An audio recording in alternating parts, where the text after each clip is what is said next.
You're listening to the Business Communicators, presented by IABC Houston.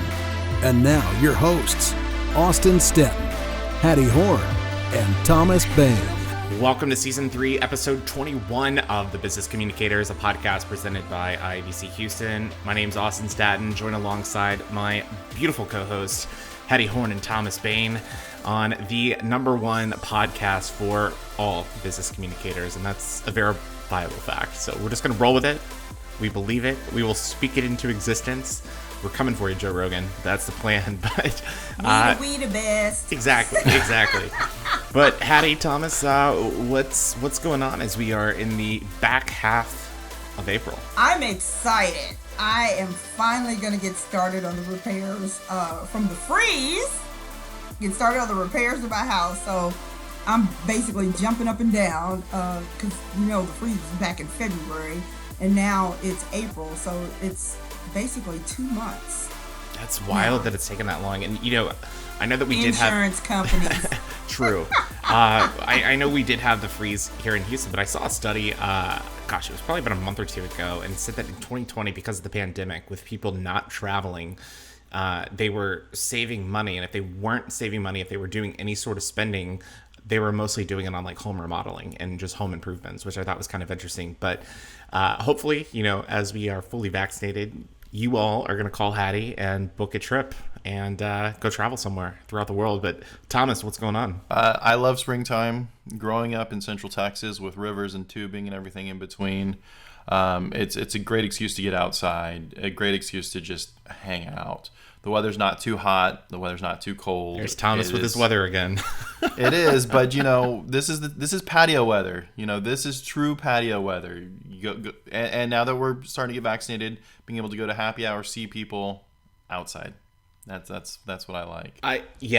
You mentioned the happy hour, and last Thursday night, I actually went to a work happy hour, and it was optional. I think most of the people there had been vaccinated. And it was outdoors, sort of like an indoor-outdoor place. And it was like the first time I'd been to a happy hour in like 13 or 14 months. And it was just so much fun. And, we were sitting on like a picnic table, like spaced out, as much as possible. But it was just fun to be around other people. So I can't wait to do that more often. But if you want to be around us on social media, we would encourage you to follow us on all of our platforms. Just search @BizCommunicator on Twitter, Instagram, LinkedIn. Search us on YouTube. Most importantly, like, subscribe, give us a 5-star review. That's something that's incredibly important with the search algorithms. And if you have feedback, comments, or anything like that, just text podcast to 713-360-0133 or shoot us an email to podcast@iabchouston.com. But we've got a packed show today. We're going to talk about Jeff Bezos, his final letter to staff at Amazon as he's stepping down as the CEO. We're also going to mention a little bit based off of what we saw with Major League Baseball and pulling out of their All-Star game in Atlanta. We know that news is a few weeks old, but the topic over the last 2 weeks has really been on corporations and CEOs and how they should engage on key social issues that are impacting this country. Should they stay silent? Should they get involved? What is the right balance there, and how do you communicate that? And of course, we will close out the episode with everyone's favorite segment. I mean, maybe it's not. I'll just go ahead and say it, but it's the 400 writing prompts. But Thomas, you were the one that mentioned the Jeff Bezos letter. I believe it was you. Maybe it was Hattie. I can't remember. The text thread has been an absolute blur. But give us the highlights of Bezos's letter and why it's important and why communicators should care about it. One, to kind of set the stage, is every year he kind of pens an open letter to his shareholders, to his staff, to his employees, to anybody who will read it. And every year, if you look at it, there's case studies upon case studies about the empathy or the topics and how he communicates and how his style of just bringing everything together. And this past one is his last one because he's stepping down, or has already stepped down. I don't know the exact date that he's stepping down and passing it over to his Amazon Web Services COO, or now going to be CEO. And some of the letters show a lot of empathy. I'm trying to find the exact quote. I don't know if one of y'all have it up right now. It's a long letter. I don't have the exact quote that you're looking for up right now. I do have his letter up, and I've got a few things highlighted that I wanted to mention, but we'll we'll come to that, I guess, when we, maybe discuss our takeaways a little bit more. I thought it was really interesting that the first thing that stood out for me when he said you should create more than you consume. That's exactly what I have I was highlighted. Looking for. That was the quote. It says if you want to be successful in life, actually, you have to create more than you consume. That your goal should be to create value for everyone that you interact with. And what I love that he follows up with that, demonstrating or showing how value was created not only for with each shareholder, employer, the consumer, the third party sellers, everyone. He outlines it in a very clear, concise way. Or as my former company says, smart brevity. Well, we can put up the text on the screen right now, but it says, if you want to be successful in business and life, actually, you have to create more than you consume. Your goal should be to create value for everyone you interact with.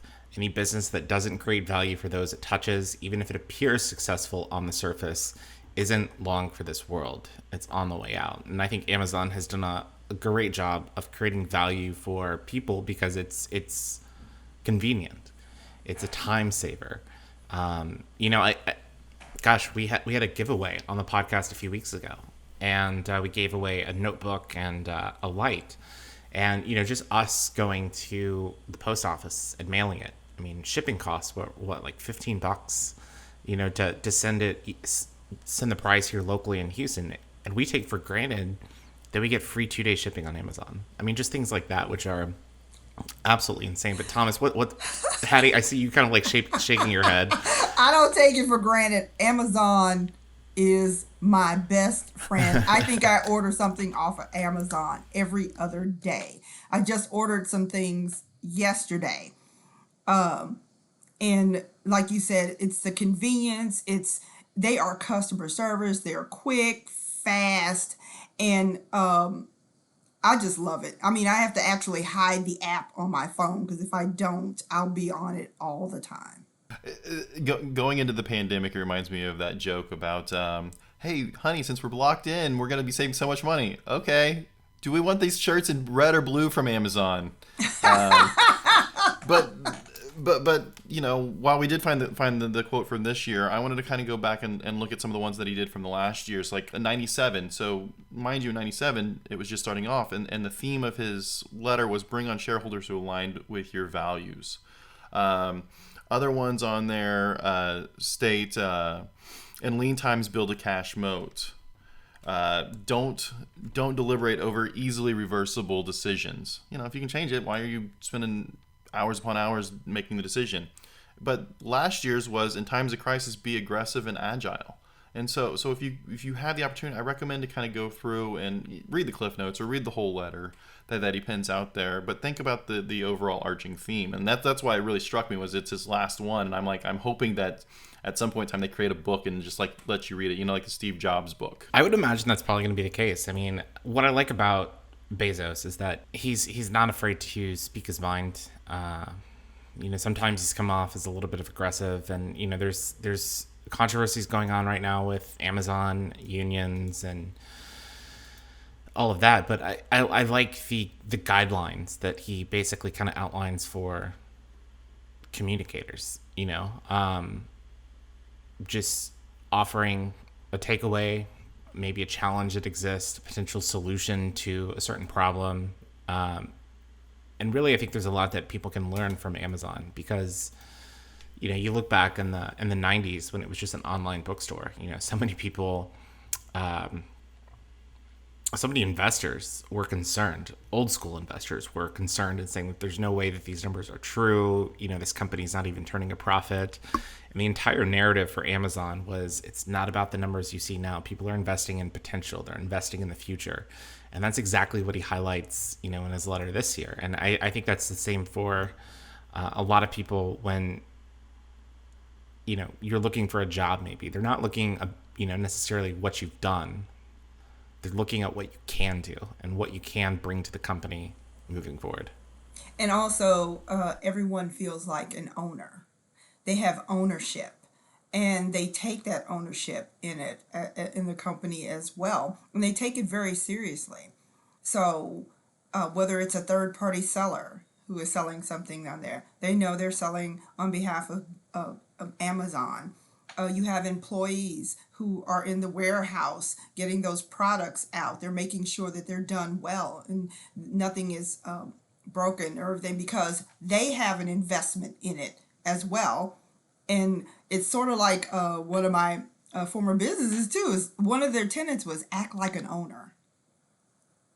And when you do that, it's going to increase quality and make sure that whatever is disseminated is the best that can be.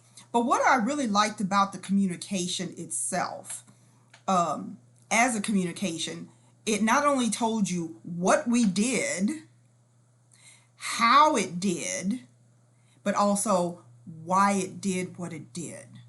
And those are some of the key elements of any good communication. You tell people tell them what you do. Tell them why it's beneficial. If there's something they need to be doing to take action on, here's the action that you need to take. Those kinds of things, so people know that they need to do something. So the way it's structured, the way it's outlined, it is a wonderful, clear communication, and it gets you excited. I mean, as a consumer, I was excited. Yeah. Wow. Because I felt part of it. I think the one thing that you're leaving out there is it also shows his how humble he is, because he identifies that, hey, we've had challenges with the drivers and the bad stories that have come out. We've had challenges with the possible unionization. Well, you're for again, so that's irrelevant. But he says, it's clear to me that we need a better vision of how to create value for our employees. He's taking it. He's like, we're not perfect. We're still trying to figure this out. But here's how we, Yeah, help us. He acknowledges that there are problems. Yeah. Yeah. So it shows his humility. Like it points out everything in the communications, but then him as an individual also shows that he's human. Yeah, and I think that's so important to admit that your company does have flaws, because no company is perfect. And if you can't admit that your company is imperfect, you're not going to grow and you're not going to develop. You're not going to expand. It's something, when you look at his letter from 2016, he writes about moving fast and focusing on outcomes. And he says companies that get complacent die. Bigger companies are even more at risk because growth and scale make it harder to move quickly when you spot an opportunity. To stay alive, big companies must strive to make decisions and act faster. And it's the same thing, like if you are complacent with what's going on at your company today, you're not going to succeed. You're not going to advance. You're not going to be able to adapt to the market around you. And honestly, that's what I see with a lot of communications professionals. And, not calling anyone out, but, the companies that I see floundering today, some of the smaller companies, like, smaller agencies or smaller communications consultants, they don't know about digital. They don't know how to integrate with, employee communications, how to leverage new technologies to engage staff. And it's the same thing that I've said multiple times on the podcast. Like, if it worked 5 years ago, it probably doesn't work now. What worked 2 years ago probably doesn't work now. What works now is not going to work in 5 years. And so you've always got to be pushing the envelope, and you've always got to be seeking opportunities to continue to learn, continue to grow. And that's because you also need to stop just saying that people are your greatest asset, and make sure that whatever you're doing, you're doing that. Yeah, because a lot of companies, and that's the thing, companies say that people are our greatest asset, and then they are not able to follow through on the things that show that they value their people. It's to me, it's a surface talk. It's a two-part thing. And I'm going to agree with you, Hattie, is I'm always saying that your employee should be your biggest customer, your biggest cheerleader. And if not, then there's the challenge of it. We talk voice of customer, voice of employer. I talk voice of customer, voice of employee, and want to make sure that they're matching the same thing. Because there's so many companies that you work for that put up the mission, vision, and values on the wall. And we put customers first. But yet anytime something happens, it's the customer's fault. Or anytime something happens, we're going to push the employee out of the bus. They're no more than a number. At the end of the day, there's two parts of it, And we were talking about being agile and nimble, but I think the other part of it that we're missing is focusing on the customer. Because he's in 1998, he says, stay terrified of your customers. They're going to change. And then in 2008, work backward from your customers' needs to know what to build next. So Austin, as you're sitting there talking about the social media and these smaller shops, where are your customers going to be, or where are your customers' customers going to be if you're in the agency world? And then make sure you're there. Absolutely. And, I'm kind of thinking like from a sales strategy as well. If you want to be, effective in sales, you can't sell people a product that you want to sell them, right? I mean, you need to sell them what they need. And you need if it's not a product that you would even be bothered to use, you can't sell what you wouldn't. Yeah, you got to believe in it. That you don't believe in. Exactly.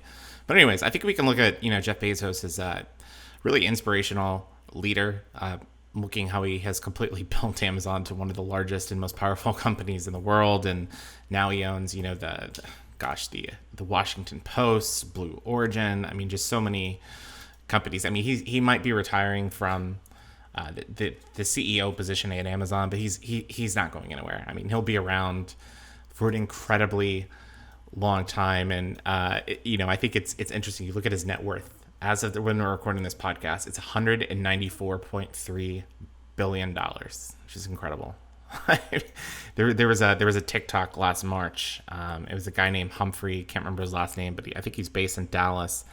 And he actually gets he buys like a ton of rice from Costco or Sam's or something like that. And ultimately he donates it all. But just to show the magnitude of Bezos' net worth, he gets 1 grain of rice and he says, all right, this grain of rice represents $100,000.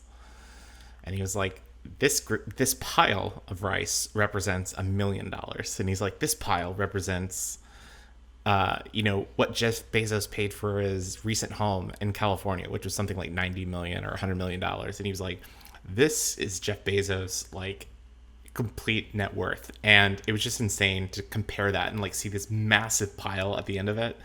And anyways, I just thought it was a creative TikTok, but I don't want to ramble too long.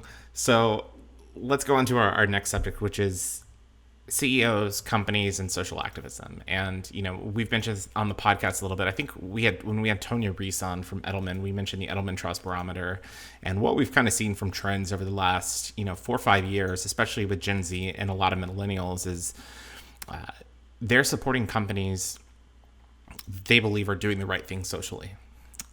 We've seen a lot of people support Nike compared to Under Armour. Ironically, both Thomas and I are wearing Under Armour right now. Yep. But we've seen a lot of people support Nike because of stances they've taken on social issues. And we see their share price going back to 2017 just skyrocketing. Under Armour, on the other hand, has stayed silent a lot. Their share price is kind of tanking a little bit. But we look at trust numbers. And in the Edelman Trust Barometer says people don't trust Congress. They don't trust the media. They might not trust certain energy sectors or big businesses or things like that. But the highest trust factor came from CEOs. And people said that they want their CEOs to speak up on key issues. And recently we've seen a lot of big businesses like Delta, Coca-Cola, Major League Baseball speak up on the issue in Georgia, which is really making voter rules more restrictive. We're not going to get into the legal side of, the policy side of Georgia, but we do want to discuss the business aspect because I think this is the larger question. 10, 15 years ago, companies wouldn't comment on something like this. They would only comment on a public issue if one of the people they endorsed, did something wrong publicly. I mean, we look at, Tiger Woods, for example. We saw companies issue a statement, pull away and back away from Tiger Woods. But now we're seeing companies proactively engage on key social issues. And Hattie, I'm going to start with you. Is this the right move for companies to engage on social issues and CEOs to be activists on issues? And if so, what is the best way to communicate this to their stakeholders, their employees, their customers? The short answer for me is yes. I do believe they should get involved or speak up when something is not right. As you said, long ago, you had companies didn't even want to talk about climate, environment, or any of that. Just 2 years ago. Yeah. And now you have issues that are related to, you have race relations, you have political issues, you have, and I don't want to get into all of it, but the thing is, staying silent is not an option anymore. You have employees who take direction and are influenced by how CEOs approach things. When you're communicating, whether it's your tone is empathetic or where you're going to take a stand about something, but you have to be clear about why you're doing it from a human aspect, because CEOs are not just business people, they're human beings, and they all have different beliefs. At the same time, they know that whatever they do or whatever they say is going to impact their business overall. And where it goes from there is that employees who are listening and want to believe that their CEOs care about the environment, care about other people, and not just put a bunch of action statements out there, but they're going to do something about it now, because you said earlier that millennials, or whoever these people are that are being labeled in different way, I don't really label folks, but you have folks who want to work for companies that care about things and not just about business. So yeah. Short answer, yes. I think they should get involved. They want companies to do the right thing. And I think companies now, you're starting to see more activist investors, and they're not going to invest in your company, and they're not going to give you funding if you're not doing the right thing on key issues. But Thomas, I do have a question, kind of twofold. So last year, the company that I worked for, it was after the George Floyd, Breonna Taylor murders. And we had like a town hall discussion, and it was our CEO and our chairman, who were both based in Europe. And the whole purpose of this conversation was to discuss, how we needed to embrace diversity and stand up. And, at this time, the company had given employees MLK Day off as well as Juneteenth off to recognize. And I kind of felt they were just checking a box, and that these people were just not really genuine and aware of the situation of what was going on, and to kind of show that they were out of touch. And I don't know if this is they definitely didn't plan on this, but the chairman of the company, he made a comment at the end of the webcast saying, "It's very important to remember that all lives matter." And I remember when he said that, I was like, he is completely tone deaf. Like, he has no idea what's going on in the U.S. Like, he has no idea that that's a huge source of conflict. And so my concern is, Thomas, I'm going to ask you this question. It's got to be genuine if CEOs and corporations are stepping up on key social issues. And does it matter if you have an issue going on here in the U.S. and you've got a activist CEO based in London who decides that he wants to comment on something that's happening in the United States? I mean, is that genuine, or can it be potentially misguided? I like to think that actions speak louder than words. You hit the nail on the head. Is it just a checkbox? Are we just saying the corporate rhetoric to make sure that we're current and supporting what it is? But it comes back down to it is, are they making the donations for it? Are they telling people to take time off to go support those things? Are they doing other stuff like that versus just a town hall meeting saying it? But that last statement was totally, not in tune with what should have been said by any stretch of the imagination. It was tone deaf, and part of it is, I was on a call with someone from Brazil yesterday. And he was filling me in on all the stuff that's going on with Brazil with the COVID and how the lockdowns and everything like there. And I was grateful. And I'm like, here in the States right now, the only news I'm really getting is the selected news in the United States and globally. So I don't know what's going on really outside of some very key pockets of what the media is releasing, unless I'm able to get it. So to your point, I feel he was checking boxes. I feel he was tone deaf. I feel he could have done a lot better job. I'm hoping that since that time he's turned around and started to empower some of the employees to do things. And you giving him too much. Yeah, you credit. are, because I can give you some inside information. Right after that happened, I actually called our head of communications in the U.S. and I said, "Hey, I don't know if you saw this, but the chairman said this. I think we should flag it and just be prepared, because that's probably going to cause some backlash from employees, whether it's on Yammer, whether it's on, maybe someone leaks it to the media. I don't know." They shrugged it off as like, oh, maybe he just misspoke because he's in a different country. And Hattie, I thought that was the wrong approach. Well, first and foremost, I'm agreeing. part of the deal is a lot of people weren't going to say anything anyway. We say things to each other. Yes. We're not going to say anything to you or him or anything, because the feedback or comments to me were, that was the most disingenuous, insincere.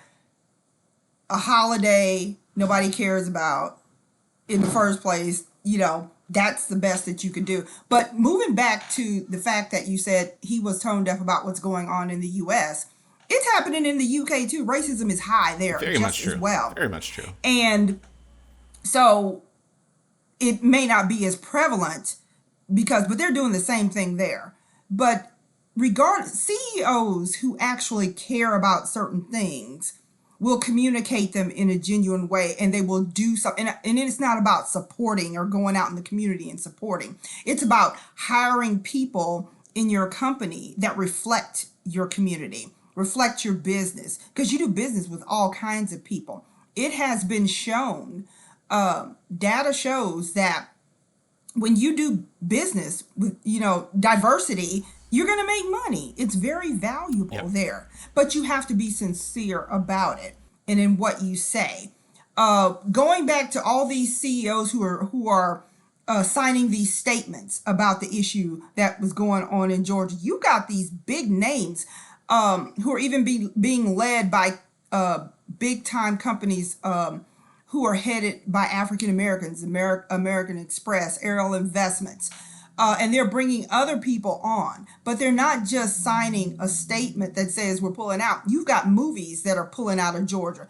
Tyler Perry's not making movies there. Black Panther 2 was supposed to be filmed there, but I believe Coogler's going to pull out. So that's a lot of money that Georgia is going to lose, and that's a big statement. Yeah, and one thing that we've seen is there has been talk on this before about potentially protesting, or we're not gonna have an all-star game there in 2022 unless this changes, or you're not gonna get a Super Bowl bid unless this changes. But Major League Baseball was supposed to have a game this year, like in 3 months, and they pulled out. And I think it was a shock to a lot of people that they actually did pull out. And somebody estimated the revenue of the all-star game being approximately $100 million for the region. That's huge. That's a lot of money. That's a lot of jobs. You know why it's a big shock for people? Because baseball is inherently... Don't say it. Don't say it, Hattie. Don't say it. It is. Considered, but... I thought you were going to say boring. No, it's inherently a white sport. Very much true. So people were thinking, oh, shoot, we don't care. We're going to go. Now there's football, basketball... They're not going to care as much. I mean, they will, because they're losing money. But I'm just surprised, given the back end office of baseball, that they're doing it. But I applaud them for it. I applaud them for it too. And this isn't the first time that major sports has done this move. In 1990 or 2016, when the Carolinas were talking about the whole gender, and the ACC said we're not going to have any championship games there. And now you're playing with Duke basketball and North Carolina basketball back when they were good. We can say that because Baylor won it all, right, Austin? Just in case you needed a reminder. And but they said we're going to pull out, and there's not going to be championship games in your states, and they reversed it quickly. So I'm glad that they did that. But to your point, Hattie, they're putting their money where their mouth is. They're not just saying it for I'm finally. Gonna do this. And so you talk about these big corporations. who are taking a stand against it, are they going to move their headquarters out of Georgia? I don't know that. Some of them don't have headquarters in Georgia. The point being is it is taken so people have had enough. After what happened at the Capitol, people have had enough.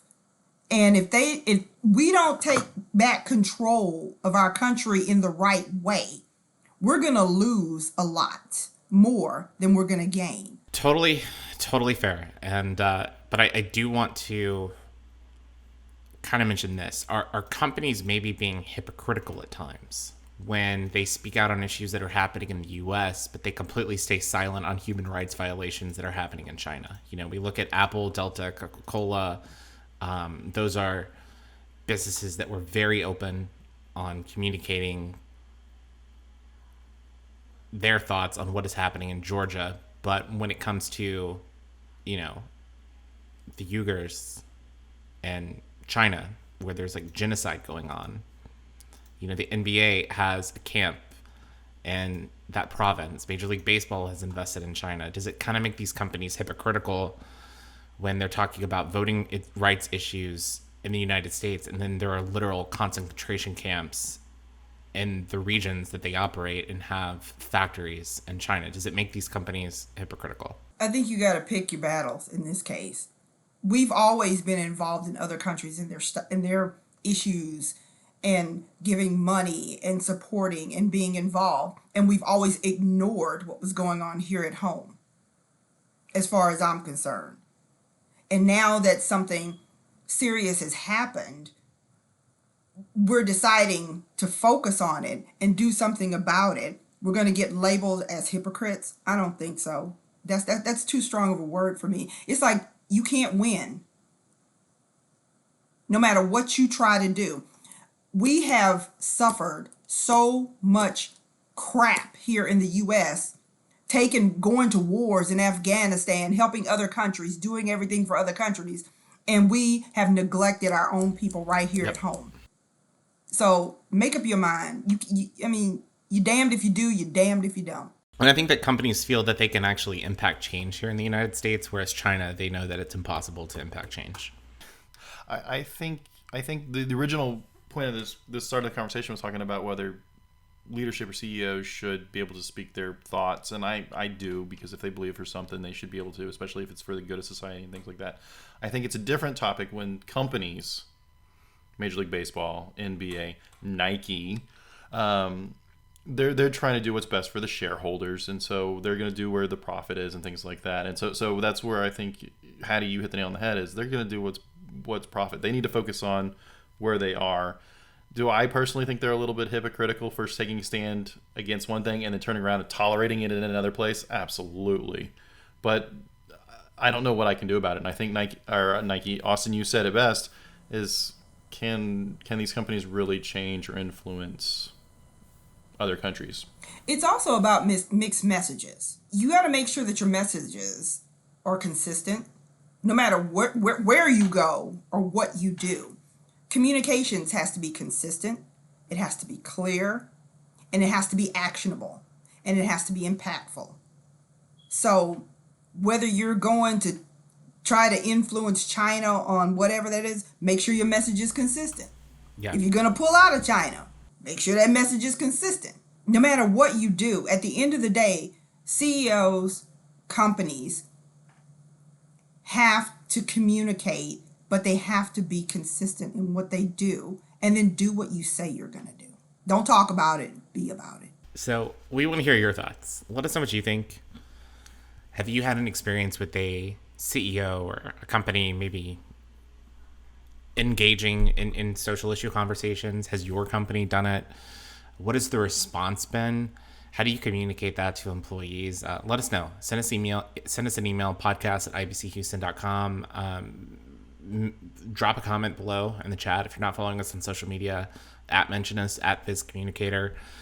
And we're curious to hear your thoughts specifically on this issue. Guys, I think it's time to probably wrap up the show with everyone's favorite subject. the 400 writing prompts. It's not everyone's favorite subject. I don't know why I make it a bigger deal than it is. I mean, I act like it's a much anticipated. Like, people are listening to this podcast. Probably are. People are listening for 35 minutes. Like, come on, just get to the writing prompts. I don't know. Fast forward. Let's When go. you said it's a favorite Let's go. subject, I'm like, what's our subject today? Yeah. Austin, are you cheating us? Do you get a pre-read of this? He's not, by the way. No, I'm just looking at, I do want to kind of save time, so I just opened up to a page. And Hattie, just pick 1, 2, or 3. 2. 2. All right. Question for this week. Do you prefer online shopping or in-store shopping, and why? Online shopping. Like I said, I'm an Amazon freak. I don't like going into stores trying on clothes. It takes too much time. I do like to touch things sometimes, but I've gotten so used to online shopping till I just buy everything online. Yeah. I'm at home. I'm good. What about you, Thomas? I'm actually a blend, and I know that's like the cop-out answer.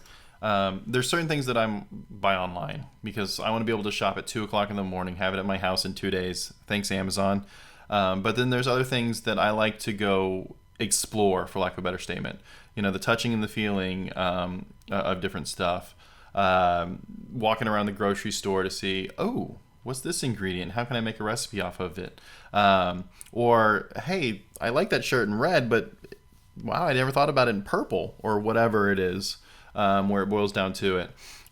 So it really depends, but I probably lean more towards the in-store experience because I just don't like returns as much. Yeah. Even though, again, thanks Amazon for making it so easy to return things.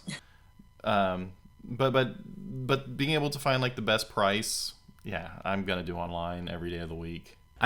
Thomas, I'm kind of like you. If I'm going to the grocery store, I want to go there. Like, I want to wait in line. I want to, maybe try a new product. And I always end up buying more than I need, which is a problem.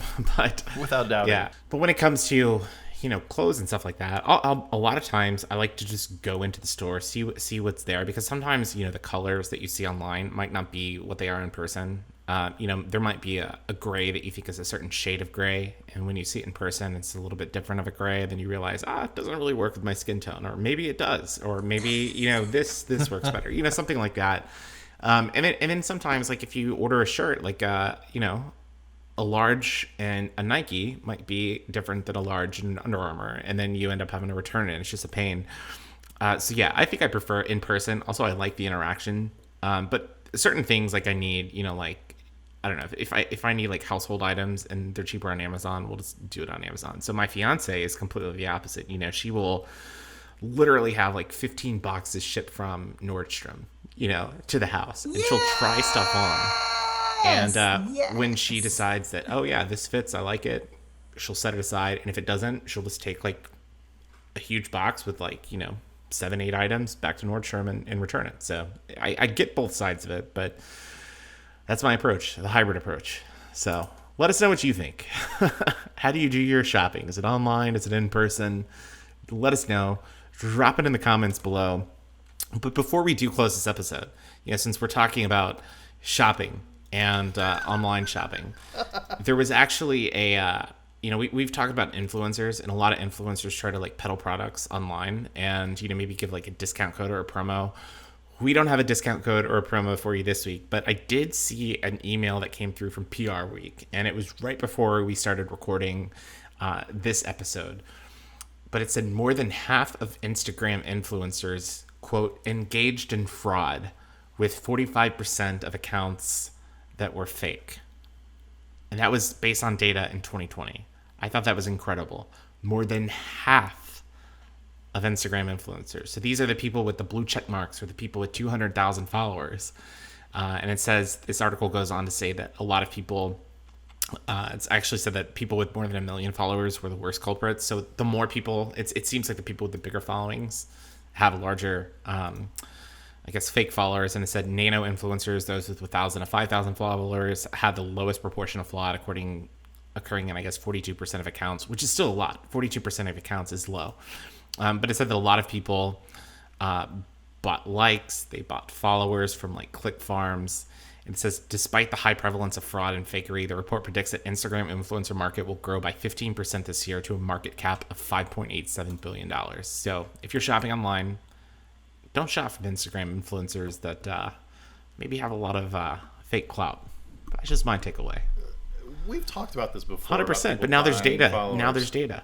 There's always been data about it all the way through, and I'm gonna throw LinkedIn under the bus here because I'm getting a lot of join my network, and the profile picture are looking eerily similar to a couple others that I've gotten before, and then the background of their education and everything like that. I'm like, these are bots. These are not real people. Yeah, the ones that I get on LinkedIn a lot are, you know, the financial institutions, you know, the people trying to see if I want to, you know, get a Roth IRA or a 401k. Salespeople. Yeah.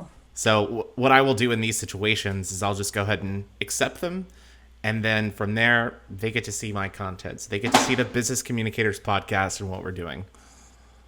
Yeah, you don't turn anybody away. If No, they're not, of course if not. If they're genuine, I tend to sometimes not accept because I don't want to get a lot of sales things. But then I turn around and say, you know what? I'm going to accept them, and then I'll get an email for them selling me something. Of course. I normally accept 100% of people. So reach out to me on LinkedIn. If you're a real person, reach out to me on LinkedIn. It's just in the past probably month and a half or so, I've gotten a bunch of requests that I'm like, there's no humanly way that this is a real person. Because it's like the messaging is 100% canned, and it's identical to the one that has a picture that looks a little bit different than them. Somebody's messing with you, Thomas. So what Thomas is saying is that he has standards, low standards, but he has them. Oh, well, at least he has some, you know. Aww. Just kidding. We love you, Thomas. But I guess we're gonna drop one more nugget for you before we close out the show. IBC, they have a Catalyst magazine, and on April 13th, on their innovation page, they actually recommended podcasts to add to your communications toolkit. A special shout out to the team at Catalyst for actually including the Business Communicators. We actually had no idea that this list was coming, so it was a surprise to us. And we'll drop the link in the show notes so you can check that out. I think there's a few other podcasts that you can look at. So yeah, it was fun. For all things comms, we were the first one listed. So I think that is a great honor, great recognition, and we hope that you enjoy what you're hearing right now on the Business Communicators. And if you do, just go to iTunes, leave us a 5-star review, tell us what you like, what you don't like, show ideas, share the podcast wide and far. And of course, we suggest that you follow us on social media. Just search @BizCommunicator on all of the social media platforms. And of course, visit the website, thebusinesscommunicators.com. But before we wrap up, Thomas, Hattie, are there any parting words for our audience this week? I just want to tell everybody, have a really good week. Please check us out. Oh, give us some ideas. Yeah. I love getting ideas from folks for show topics. That's probably the most fun for me. And we get some really good ideas. So looking forward to the upcoming episodes. Yeah, we got some fun ones on deck. Thomas, what about you? What's your final takeaway? Have a great week. It's we're hitting springtime. And to echo Hattie, share. If we say something that you don't like, call us out on it. We love the point of views that come call from Thomas. If you don't like it, call Thomas. Yeah, if there's a bad take, it's from Thomas. Austin's the one who got called out on the syrup. All right. Well, on that note, we hope you enjoyed this episode of the podcast. Next week, we've got a fun guest. Or really, the next 2 weeks, we've got some guests that we hope that you enjoy. So we hope you stay tuned for that. But on behalf of my co-hosts this week, Hattie Horn and Thomas Bain, my name's Austin Staton. We'll see you next week.